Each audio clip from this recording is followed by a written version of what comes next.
Tonight, we are going to be talking about tips for reading tarot and protecting your energies while doing so.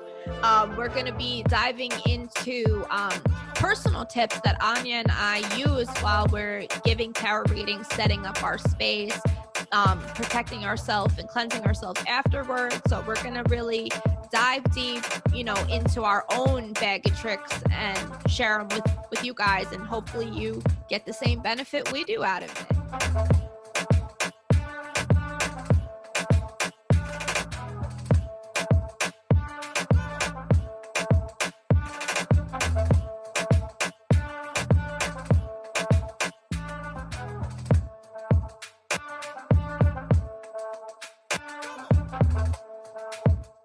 Yeah, let's start from the beginning. So whenever I know I'm going to be reading for someone else, I usually start my day by including a little bit deeper of meditation. I connect, I have my own daily practices, whether I'm reading or not. Yeah. So I don't read for other people every single day. I do read for myself most days, but I really try to tap into that energy of openness and trying to call in my guides to bring in higher knowledge and the best information, so that's a deep part of my practice. Is I'm always asking the guides. I'll ask my clients' guides to come in when I'm reading for a client to help bring forth the information that has the highest good, so you kind of prep yourself, right? Oh, definitely. I even go so far as I make sure that I'm regularly taking spiritual baths to purify my energy, as I'm constantly, saying prayer to my spirits, making offering to them, because when you service your spirits on a daily basis or a weekly basis, whatever it is, depending on that spirit, you're creating a stronger tether of communication to them, so that when you do sit down to read tarot for someone or even yourself, you're getting clear, concise messages because you have a relationship with those spirits previously, ancestors in particular. Yeah, and you and I both have our ancestor altars up all year round. Definitely. It all starts with them. You're constantly, feeding and giving water offerings and smoke offerings and fire offerings, flowers, things like that. So that also, that's not for the tarot practice, but it definitely helps to elevate the tarot practice. And that's what I think that's what gives you more effective messages. Mm-hmm. When you have a really good relationship with your ancestor spirits, your spiritual court, your personal deities, you can hear them more clearly. You understand the images, you understand why certain cards are coming up, and it gives it more context around your readings. It gives you a much deeper, in my opinion, more accurate reading. But yeah. I want to start off with what you do when you have a new deck, because not too many people know what to do with their new deck, and how to connect it to spirit and, connect those channels to it, because your deck doesn't come pre-connected. You've got to actually do the work to connect it. You got to hook up the Wi-Fi to it. Yeah, it's like you could get the router, but if you don't put wires to it, it's just a piece of plastic. So what do you do? So I typically will take it and I will reshuffle them out of order. Make sure, I will go through and make sure all the cards are out of order and make sure I shuffle them. I'll also bind it up in a cloth and stick it in my pillowcase and sleep on it for a couple of nights, 2 or 3 nights. Mm-hmm. I typically charge a piece of quartz crystal and put it in with the deck as well. And I keep that crystal with the deck at all times. I actually have one right here with my current deck. Mm-hmm. So I keep these two together. And the quartz? The quartz is amplifying the energy of the spirits and the deck and binding mm-hmm. them together. And right. because I have that piece of quartz with it all the time, it kind of recalibrates it in a way. Make sure mm-hmm. that it has the energy to make the connection. Right. It's really important to sleep on your deck. A lot of times with a new deck, you'll have such crazy dreams when you're sleeping on that deck. Those usually are like, sometimes I've had dreams that I was reading tarot in my dream. Oh, really? I had one dream that I was reading tarot for Satan, like literally Satan, the devil. What deck was that? Dream. And it was a really positive reading, like self-development. Like, it's Really? okay, Satan Boo, you got it. You can do it. You can get that job if you want to. You can manifest that new opportunity. What deck was that? Do you remember? I think it might have been my Golden Botticelli deck. Really? Wow. Yeah, it was one of my Renaissance art decks. And I think it was the Golden Botticelli deck. That's but yeah, I fascinating. had a dream I was giving Satan an extremely uplifting tarot reading. About like happiness and joy and so yeah. And it's important that you do have that connection with that deck. I also will leave it on my altar for several days. I have some decks that just stay on my altar. Yeah. But when I'm seasoning a brand new deck, I like to leave it on my ancestral altar so that they get acquainted with the cards and that they become familiar with them. They understand the imagery. They feel the energetic tie to the object itself. So it's almost like they're inhabiting the cards in a way. Mm-hmm. Yeah.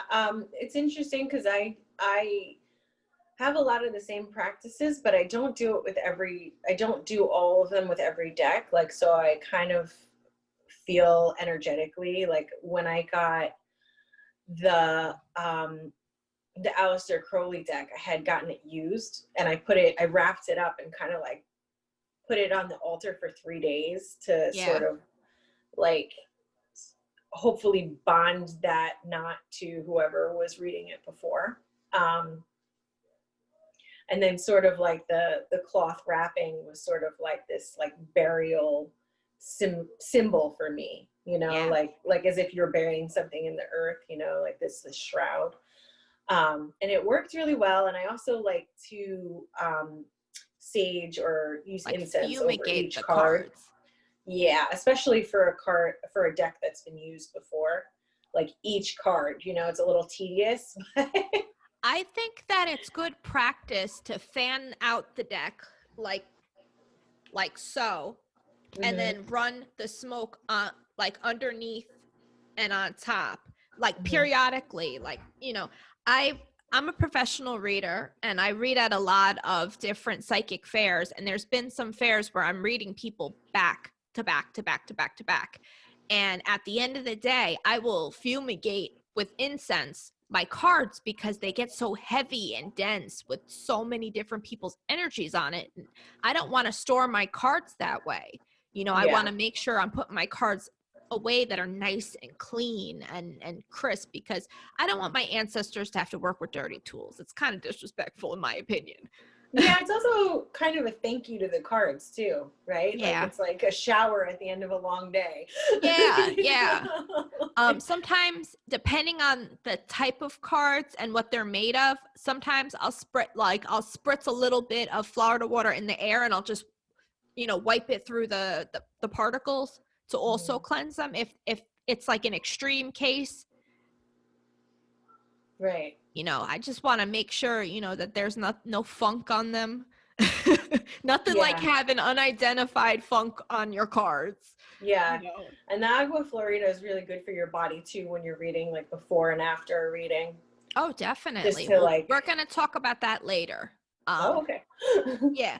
Well, the next step is cleansing your deck. We are going to get into more techniques about cleansing your deck because there's so many different ways to do it. I know people using, fumigating with the Palo Santo and sage and different herbs and different incense and resins, because some people, sometimes I use copal on a charcoal disc, especially with my ancestral decks. I also like to use a selenite wand because Mhm. selenite actually charges other crystals, and it charges itself. Periodically, especially if I'm reading for a lot of people, I'll put my deck and put the selenite wand on top of my deck to help purify it in between without having to Okay, spray anything on it.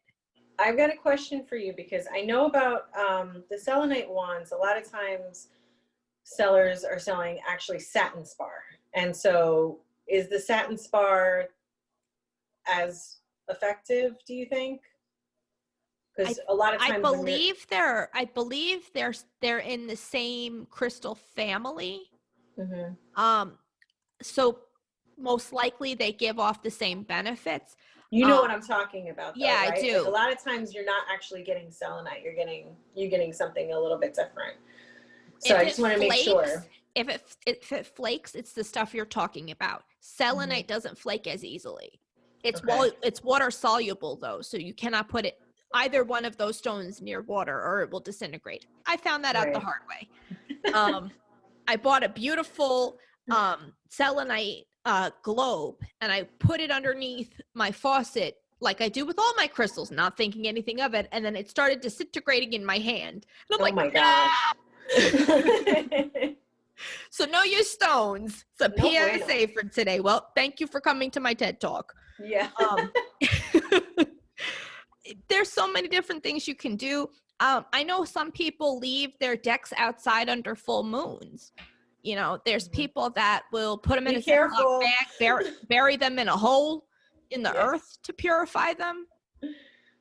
People do all sorts of stuff. You can even use your own energy to purify your deck.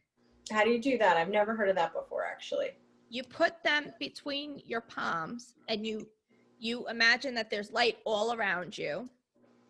Then you put say this is a table, you put it down on the table, you put your left hand or your non-dominant hand over, Mhm. and then you imagine that you're flushing energy out through your palm into the deck and out the bottom. Okay. And you take a deep breath and you exhale and you push that energy out and through your deck. Did I say left? I meant right hand. It's your right hand. Your right hand is on top, or your dominant hand. Your is on dominant top. hand is on top. Okay. And you're doing it. Sorry guys, it's a dominant hand. Because your left hand is the left hand is your receiving hand, so that would make sense. That you want your hand that expels. That's the hand you want to use. So it's your dominant hand. Okay. I also think it's very important to create sacred space before you read. Even if you're reading for many people or at a fair in a group, it's really important to make sure that that space is properly set up to be inhabitable by spirits. Right. You know, because so if it's what would you suggest for that? clean the area, make sure there's no clutter, you're not, on top of a bunch of crumbs, just wipe it off, maybe take a little bit of Florida water on a like a paper towel and just wipe it down the area. I like room sprays like with like sage and rosemary. I'll spray it in my work area and on my chair and on the person who's I'm reading for, their chair as well, to make sure that the energies of the person who sat there first are neutralized and not, collecting and influencing you at all. Right. I love eucalyptus for that. Yeah, eucalyptus is a nice one. That's good for prosperity as well. Oh, that's good. I didn't know that. Yeah. Another thing that I like to do is burn incense or Palo Santo or copal or any kind of resins. Spirits like sweet smell. So some people will use like spiritual colognes, like Cologne 1800 and, the different, like the tobacco water and, the orange blossom water, depending on what spirits you're using, or working with. There's different spiritual waters and perfumes that the spirits prefer. So if you service a particular spirit and they are used to working with a particular scent and you want to ask questions directly to them, I would spray the cologne that you use or the spiritual water that you use in their practice, because they're going to smell it and know exactly what you need, that you want them there. Yeah, right. That makes a lot of sense. They also don't want to come and help you if your house smells like a dumpster. So, you know, sweeten that place up a little bit. It's like having family over, you know? We both have kids, so you know, like I've had that situation before where like I've lit my altar and I know I'm just in a really like tight spot with that. Yeah. They're like, all right, come on, girl, clean up a little bit. And I'm like, yeah. I know, I'm sorry. Oh, especially our family. If there's one thing out of place, you know they're going to bring it up. Yeah. But yeah. it's, you know, especially with ancestral spirits, it's the same house rules of respect that you have with your family, bringing them into your home. That's precisely the same way and perspective you need to have when you're reading for people and using these spirits to guide you. Because, you know, like if you're not going to want to knock on somebody's door uninvited, you're not going to want to come to their house without a gift or something to offer, you know. And if you are having people in your home, you want to be hospitable. You want to make sure that they have something to drink, that they have, you know, warmth and light that they need. And, you know, and these things bring me into the next step, is making sure that you're setting your reading space properly. I have always a glass of cold water and a white candle every time I read. Now, your spirits have traveled a long way, and the water gives them something to come into. It gives them refreshment from their journey. It also, water is a conductor, so it conducts spiritual energy and energy of all kinds, to be honest. The white candle also is giving them light. It's lighting their way back home. It's giving them energy in order to manifest. It's a way to help them tie themselves here once they do come here. Right. So it's very, you know, it's important. And that's one thing that I notice gets skipped a lot with tarot readings. If you're really going to do like a proper reading, you really want guidance, you really want to do everything the right way, I would definitely set your table a particular way. At least with those two items. And I know you have even more, you know, like whenever we do fairs, you have a whole setup. So those are just like the real basics. Yeah. The candle and the water. It's amazing. Like, you know, we haven't done an in-person fair in a long time, or at least I haven't gone with you in a long time, right? The water gets so many bubbles from the energy around.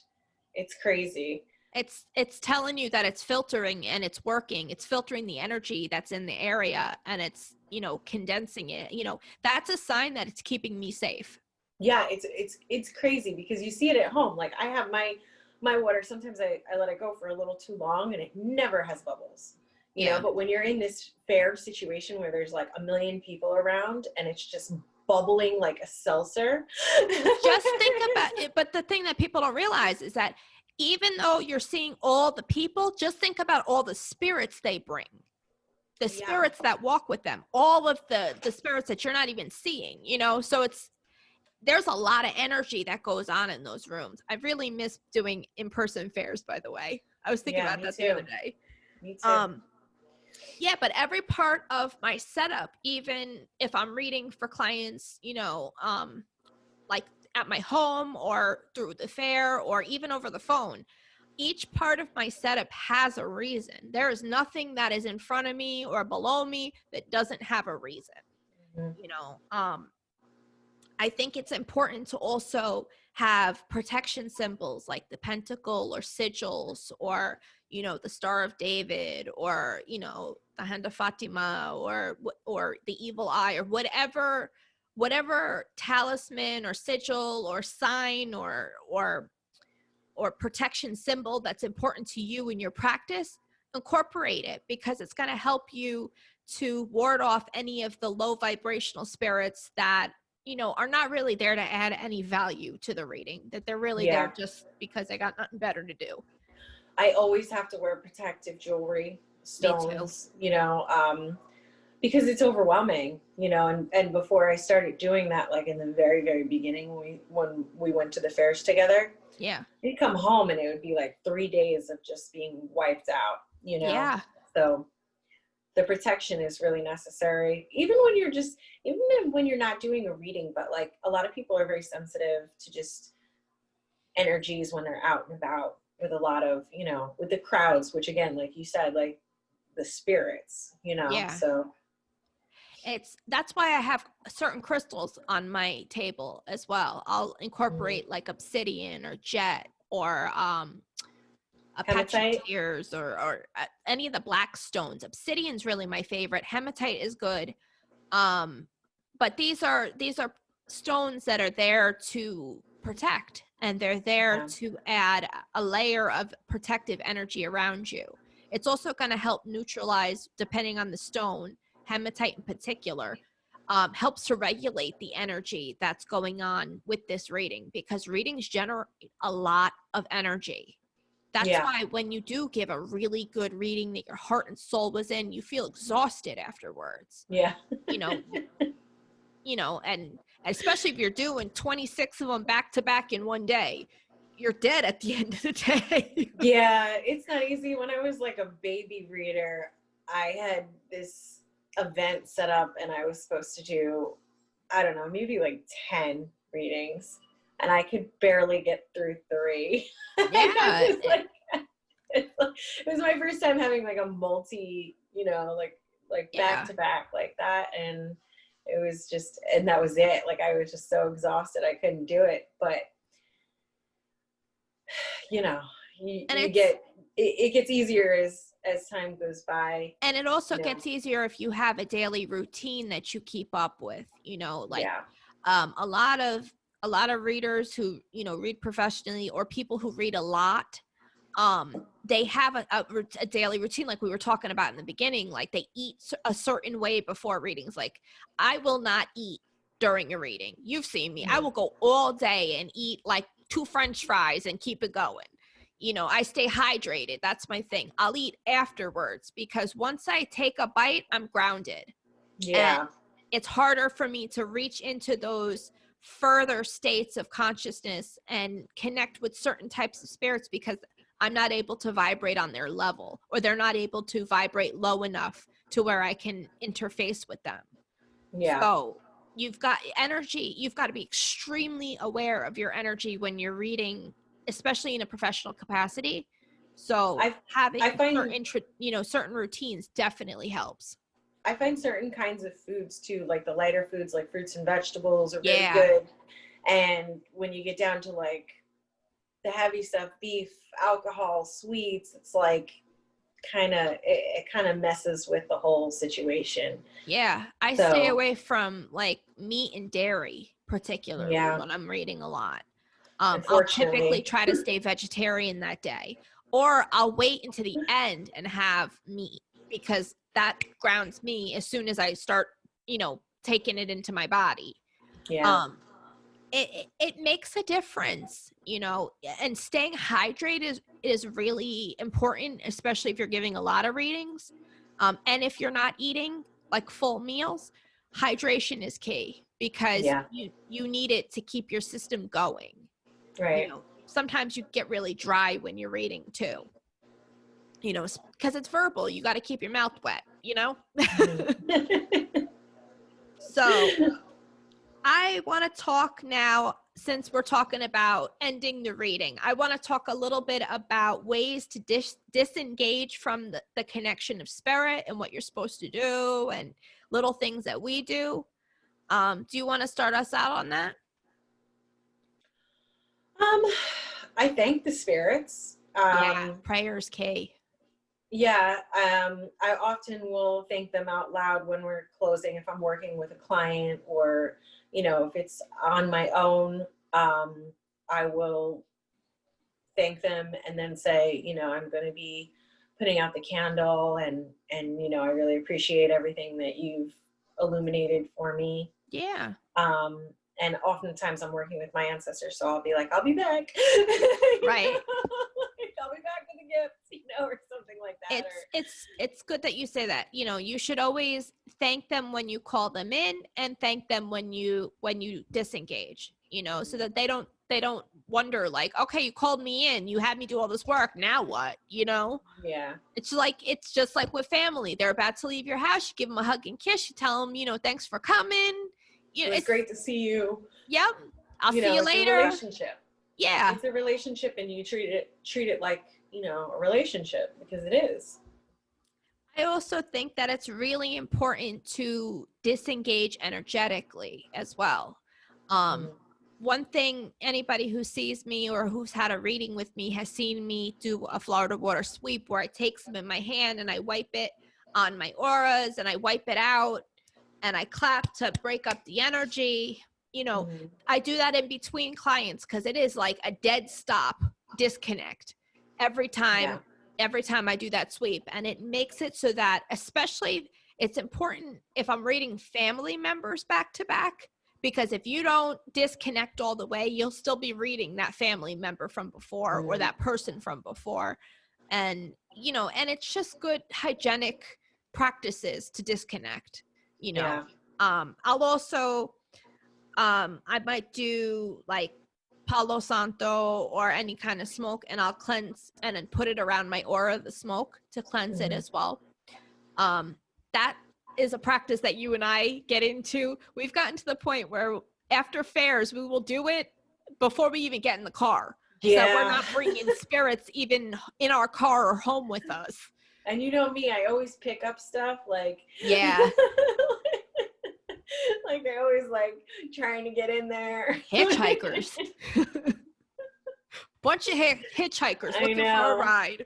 I'm a hitchhiking magnet, so I always have to do that, because, and then I'll often do it again when I get home, like before I even cross the threshold into my house, you know, just an extra layer of sage or, you know, whatever, clearing.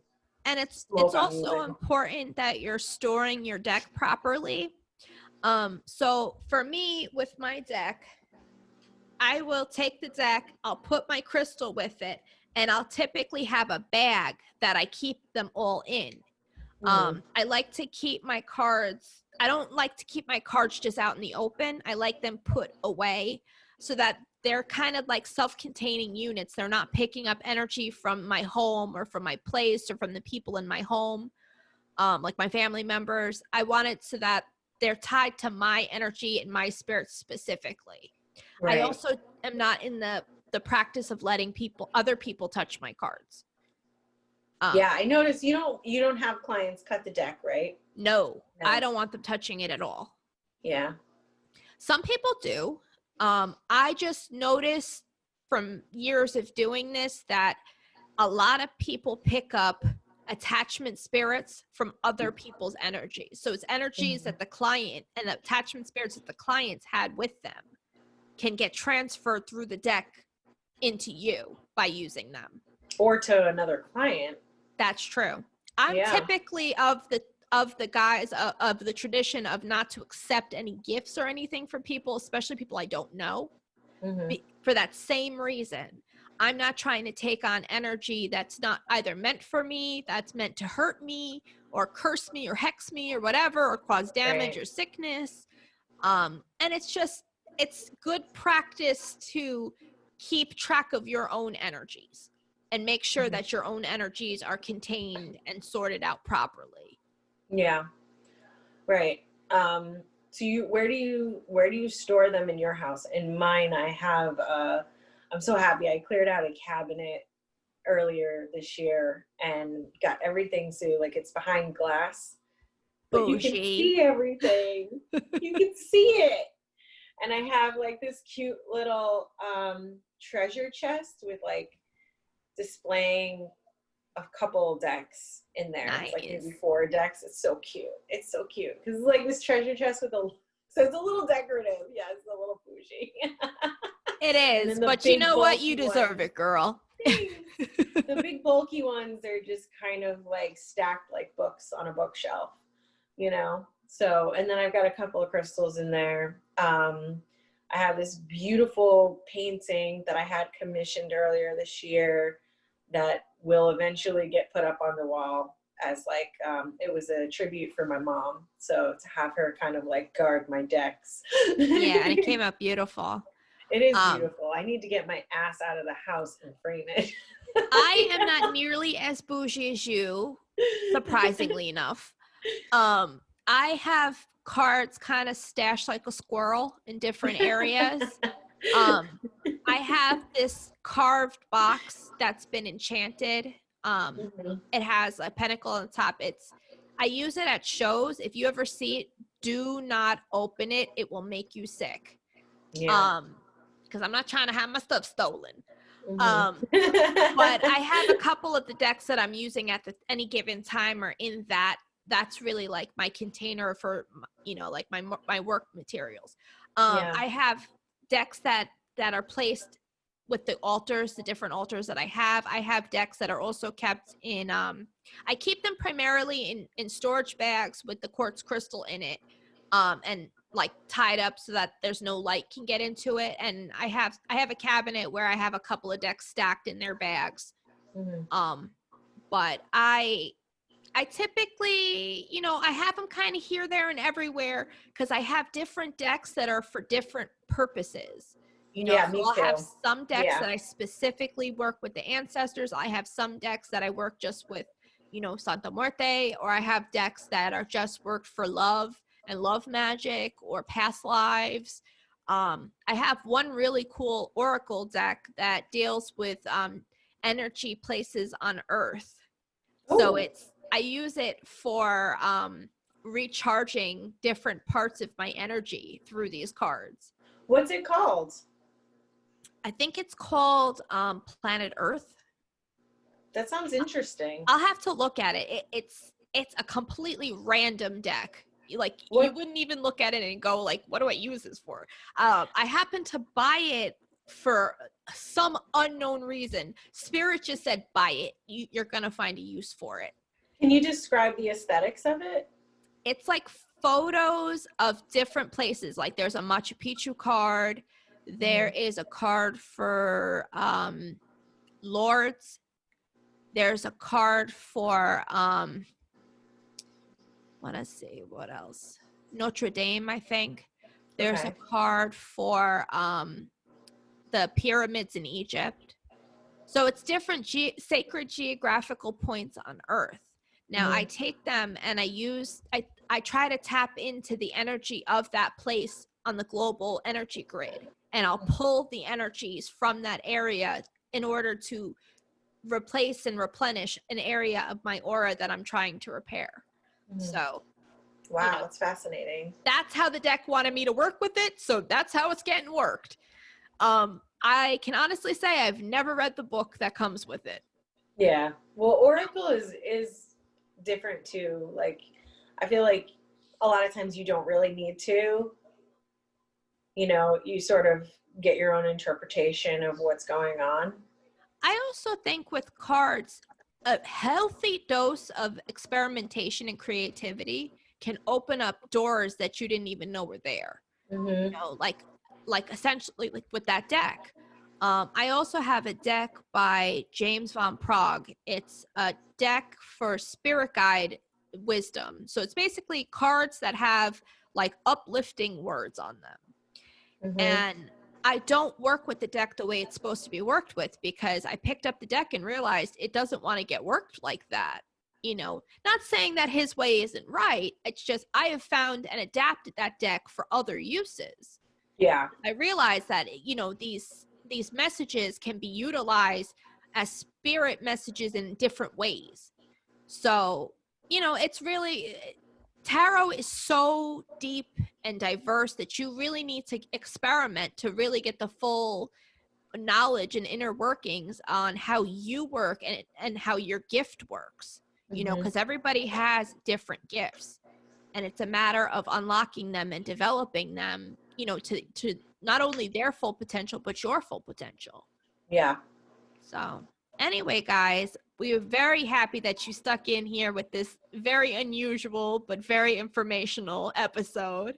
I think it's really important. I do too. And I think that it's stuff that goes unsaid, that a lot of tarot teachers will teach you how to read the cards, but they never tell you how to disengage your energy or how to protect yourself or even how the cards actually work, from a spiritual perspective, on a spirit level. Right. So I think it's all interesting information, and it's stuff that you and I have found out through the years of trial and error and experimentation, Definitely. Well, make sure you guys like, subscribe, and follow at Rebel Crow Psychic Show. Our website is rebelcrowpsychicshow.com. I'm Athena Silver. I'm a professional tarot reader, a medium. I'm a pagan minister and a witch. If anybody would like to reach out to me for a reading or spiritual services, my website is readingswithathenasilver.com. My Instagram is athena.silver. My Facebook is Readings with Athena Silver. And my TikTok is Athena_silver. How do they reach you, Anya? I am on Instagram and Facebook at Anya River, ANJARIVER. And you can reach out to me if you'd like a tarot card reading there as well. Check back next week for our next episode. Have a great night, guys. Bye. Bye.